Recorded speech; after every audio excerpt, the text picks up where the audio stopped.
Hello everybody, welcome back to the Music Gauntlet channel. I hope you all are having a wonderful day so far, and today I'm going to be talking about more albums that I just want to talk about. Is that okay? Okay. Before we get into it though, I do want to give a quick shout out to Big Crit, who over this past weekend released six of his most critically acclaimed mixtapes on all streaming platforms.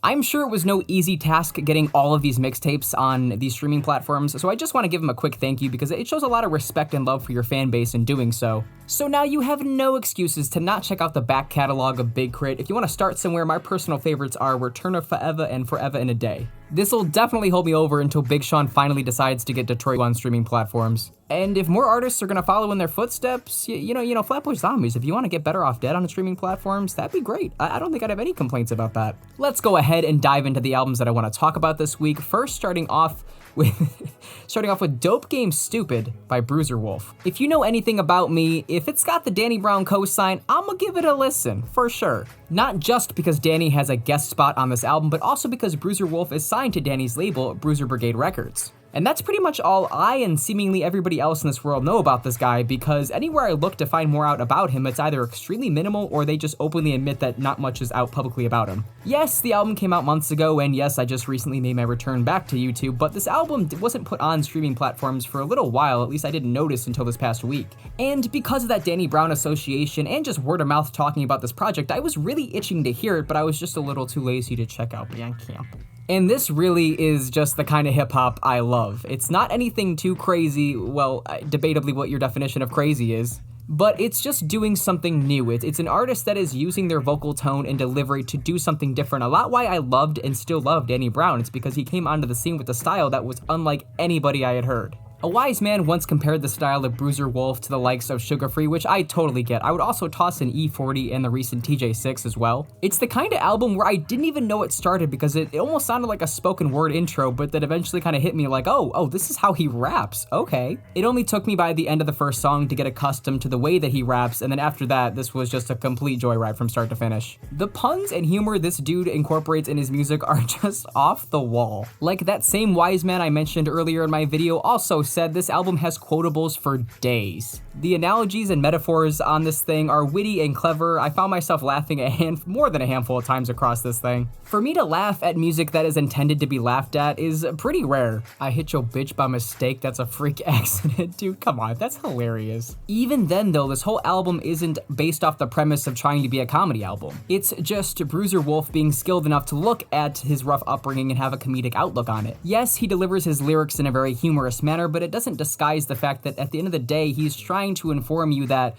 the dope game is stupid. To get involved in the dope game in all of its bullshit is just not worth it. There is an underlying cautionary tale for anybody that so chooses to dig deep enough to find it. Not that it's all that challenging to do, really. The production also is very magnifique, the way that he has these dusty boom bap instrumentals and some sampling. It reminds me very Alchemist, MF Doom-esque. If you somehow just listened to the instrumental version of this album, you'd have no idea what this dude is about to say over these beats because they are very misleading as to what he's talking about, but somehow it meshes together very well. Because to me, these beats always had a bit of a quirky element to them. There was always something a little bit off that also matched the way that Bruiser was rapping. The only downside I found was the fact that because Bruiser's style of rapping, his flow isn't always on beat, you can kind of get tired of it by the end of this project. But because it's his style that gets a little old and not the songs themselves, I can either listen to this album from start to finish or just shuffle it and I'll enjoy it both ways. Now that this is officially on streaming platforms, I would say definitely give it a listen, especially if you're a fan of Danny Brown, that kind of little wacky but still very surreal rap, definitely give this a listen. I'm excited to see where Bruiser Wolf goes from here, and because this is the only album in his discography, it's my favorite so far. Next, ladies and gentlemen, Tinashe is back, dropped earlier this month with her most recent 5th studio album, 333, or I guess 333, the more I'm thinking about it. I was definitely a bit skeptical going into this. I mean, I love her as an R&B singer, don't get me wrong, but I stopped paying close attention to her music right around 2018's Joyride. And after that, I really didn't catch any kind of wind of her releasing music. I think I caught a little bit of it from the 2019's Songs for You,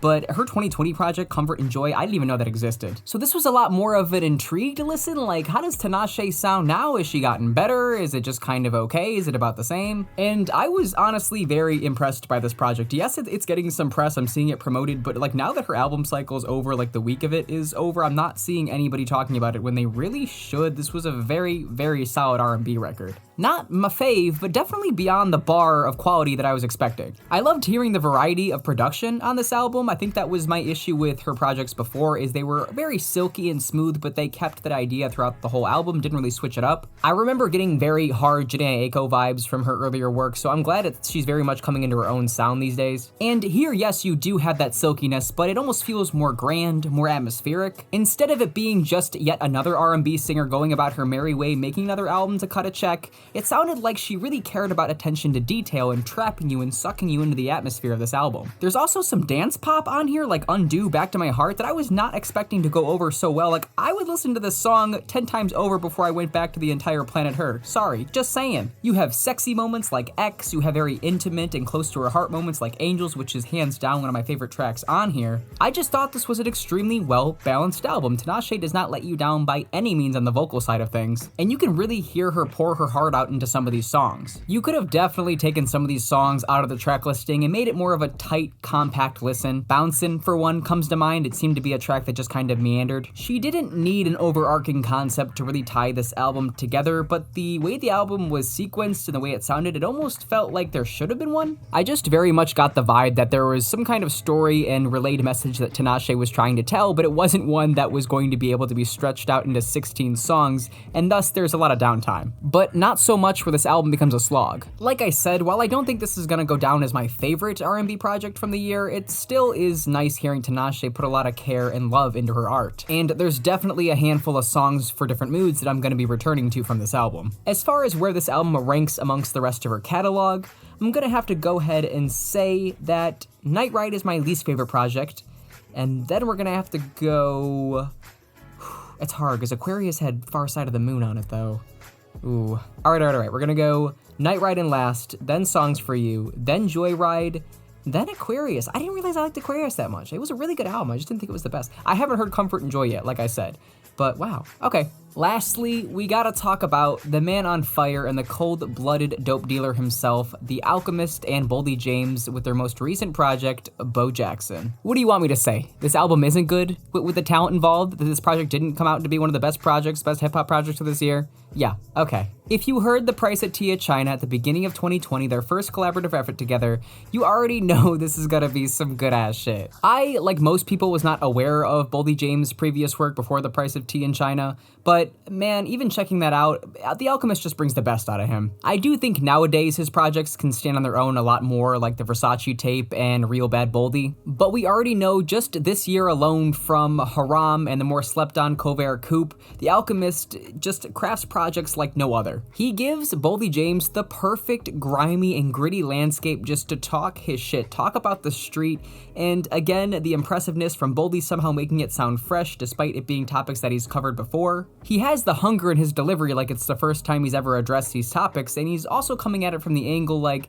God must have had something really big in store for me if he was able to pull me out from the gutter that I was raised up in. There's so many good bars across this thing. Got like the hook on steel wool, he's saying people can't be cut from the same cloth as him because his cloth is steel wool. Like, come on, dude, that's so good. My biggest complaint with Boldy is that sometimes he can be a little too lackadaisical on the mic, but I rarely felt that on this album. Like, the second part of the intro track, Double Hockey Sticks, dude sounded so hungry on that beat. It was great. His flow and obviously the Alchemist beat work just instantly hooked me into the project. For the full 44 minutes, I was just completely locked into this project. There are moments like Third Person where Boldy gets a little too comfortable with his rapping style and it gets a little sluggish, but even then the guitar sample by The Alchemist just makes the song pop. Al's commitment to making each project he makes flow together seamlessly despite the contradictions in tone from one track to the other is not overlooked. It's an aspect I love and appreciate about any album, and the fact that he's so pressed about doing it just always makes it a pleasure listening to an album that he's produced. No matter what you have to say about Boldy James' rapping style, there's always going to be that extra element that Al adds to it, that element that's just going to pull you into the situation that Boldy is in and make you feel the peril that he's feeling. While it was harder for me to digest a project like Haram due to the very dense lyrical content, this one just off the bat felt great. It felt very comfortable. Despite how eerie and sinister it is, you feel like, wow, This is such a really just one-of-a-kind hip-hop project. It seems like nowadays any album that L is producing for other rappers, it's gonna be a one-of-a-kind experience. I have noticed some reoccurrences in the way that L produces, but if anything, they feel more like trademarks rather than rehashed ideas. The features all came through and did their thing. The standouts for me have gotta be Earl Sweatshirt and Freddie Gibbs. What was that what Freddie Gibbs lied? He said, Michael Jackson isn't dead, he's living in my guest house. I'm not gonna lie though, Currency snapped on that track too. The last bar he had, he raises his money like his kids, and the way that Freddie Gibbs plays off that, they all had just great chemistry on that track. You can tell they've all spent some time together. In the end, I have little to no complaints about this project. It's great hearing Boldy James just continue to evolve as an MC. I'm so glad that the Alchemist saw the potential in making a collaboration with him and came through not just once, but twice with fantastic projects. I can only hope this is not the last time. One of the only complaints I can muster about this album is that, and I don't need any more reindeer puns in hip-hop anymore. I really don't. Literally just talked about this, Boldy. You couldn't refrain from the reindeer bar, really? Due to it only being August, I hope there is at least one more Alchemist collaboration project that's coming down the pipe this year. I mean, despite the sheer volume of projects he's released in the past couple of years, I'm still hungry for more. But I guess we'll just have to wait and see. Until then, I'm going to be spinning this project back religiously. And since this is a collaboration between the Alchemist and Boldy, I will go ahead and rank this amongst the rest of the collaborations he has released this year. And I will say, Bo Jackson is probably my favorite from this year so far. And in second, I'm gonna put Covert Coupe, and in last, I'm gonna put Haram. I'm sorry, I know a lot of people love that album. It's just, like I said, very dense, very hard for me to want to listen to on a regular basis. I'm excited to see where Boldy and the Alchemist go from here. And that is gonna do it for this video. Thank you guys so much for watching all the way into the end. If you made it all the way into the end, you know I truly appreciate that. If you liked these albums more than me, if you liked them less than me, let's have a discussion about it. Let's talk about that in the comment section, or you can follow me on Instagram and Twitter, links in the description, and we can talk about it there. And I'll see you guys in the next one. Peace.